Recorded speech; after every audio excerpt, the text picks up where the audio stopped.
eu sou Luana Lessa e vou falar para vocês um pouquinho sobre a evolução do comércio exterior brasileiro, né? Primeiro, o que é isso, né? O comércio exterior? A gente está falando sobre as exportações que o Brasil faz. Quando a gente pensa, por exemplo, na economia, a gente costuma contar a importação e a exportação. O que é importação? É aquilo que você vende e que você, na verdade, compra de fora do Brasil, no caso de outros países. Você está comprando um produto que é feito em outro país. E o que é a exportação? É aquilo que você vende para outros países. Então, no caso, quando a gente pensa na economia, a gente pensa, por exemplo, numa balança comercial. A gente considera que a balança comercial ela é favorável quando você exporta mais do que importa. Porque quando você exporta mais, na prática é como se você pegasse, né, entrasse mais dinheiro no país, porque as empresas desse país estão lucrando, certo, com a venda internacional. Agora, quando a gente importa esses produtos, na verdade a gente está mandando o nosso dinheiro para fora. Então, para a gente é muito interessante que a balança comercial esteja sempre favorável. Bom, para a gente pensar na evolução do nosso comércio, a gente tem que pensar, por exemplo, no que a gente produz. Estamos falando necessariamente da cadeia produtiva. E aí, quando a gente olha assim, até as décadas de 1960, 1970, o Brasil era muito marcado pela venda de produtos chamados de commodities. O que é uma commodity? São produtos que é feito de matéria, é a matéria-prima que ganha valor de mercado no mercado internacional. Como, por exemplo, você vai regular esse valor, bolsa de valores, você já vai começar a ter uma valorização desses bens, mas eles não deixam de ser matéria-prima. Então, a gente pensa, por exemplo, que nesse período a gente tinha café, açúcar, madeira, carne, minérios, entre outros. Eles vão ser a base da nossa economia. O que a gente consegue vender nesse momento é isso. Lembrando que aí o Brasil, por mais que ele comece uma industrialização em 1930, a gente não vai ser um país que vai exportar produtos industrializados. Isso ainda vai estar engatinhando nesse período. A nossa economia vai se pautar muito nessas commodities, desses bens que eu estava falando. Principalmente quando a gente olha para coisas como a carne. A carne ela vai estar dentro da nossa realidade da pecuária. E a pecuária, até hoje, acaba tendo um poder muito grande no nosso país, já que a gente vende carne para muitos lugares. Então, ela ainda se mantém como um dos principais.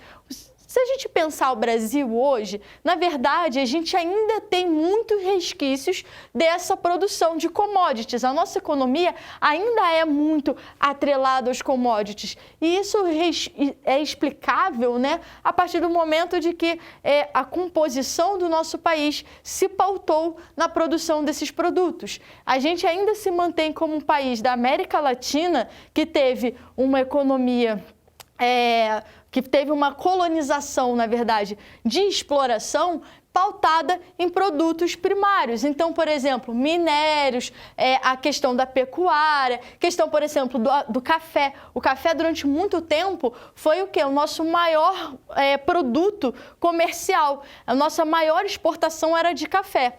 Só que, com o tempo, as coisas começam a se redesenhar. E aí a gente chega num marco que vai ser o quê? Mais ou menos a década de 90. Se aqui, por volta de 74, a gente já começa a trabalhar um pouco a ideia dos semi-manufaturados, dos manufaturados, isso ganha maior vigor nesse período, porque a gente vai ter um projeto de políticas neoliberais, não só no Brasil, como na América Latina, conforme você tem o consenso de Washington, e eles acabam vendendo, né, para os países que tinham empréstimos no FMI, por exemplo, de incentivar a cartilha neoliberal. O que é a cartilha neoliberal?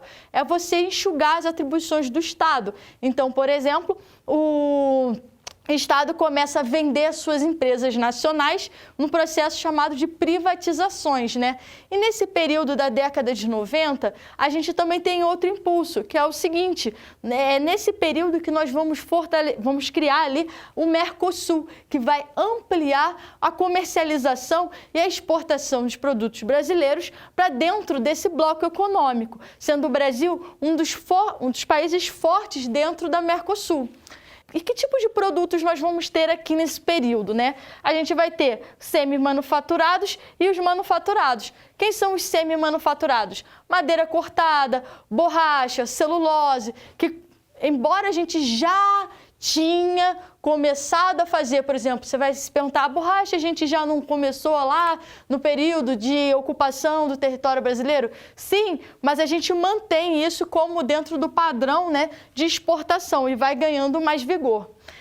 Manufaturados, calçados, peças, produtos químicos, entre outros. Cada vez mais a gente começa a estruturar o nosso parque industrial, começando a diversificá-lo, tá?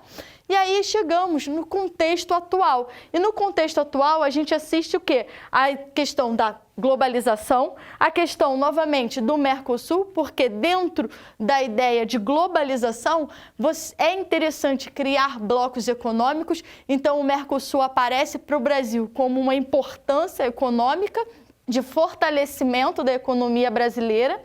E dentro desse contexto, a gente vai ter o quê? Uma diversificação das exportações brasileiras, pautadas não apenas no parque industrial, mas também na questão, né, do próprios produtos primários. Então, aí a gente vê que dentre esses primários que a gente fala, que são as matérias-primas, o extrativismo, a gente vai ter o forte papel da agropecuária, como, por exemplo, soja e carne.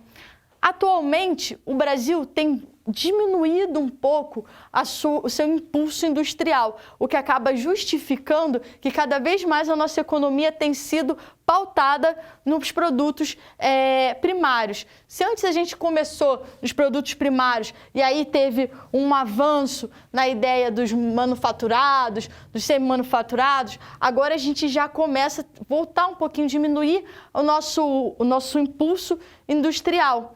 Isso acaba sendo bastante criticado, porque uma vez que os produtos, né, primários, eles têm um valor de mercado menor, por exemplo, do que produtos industrializados. Além de que a própria questão de se você começa a diminuir o seu impulso industrial, significa que você tem que importar esses produtos industrializados. E isso acaba sempre dificultando a questão, né, se a gente for pensar na balança comercial. Principalmente se você for querer produtos industrializados mais tecnológicos. Então fica aí essa questão da gente pensar o quão é importante diversificar cada vez mais a nossa produção e diminuir, de repente, a nossa dependência de produtos primários dentro do nosso comércio exterior, né? Inclusive da nossa própria economia.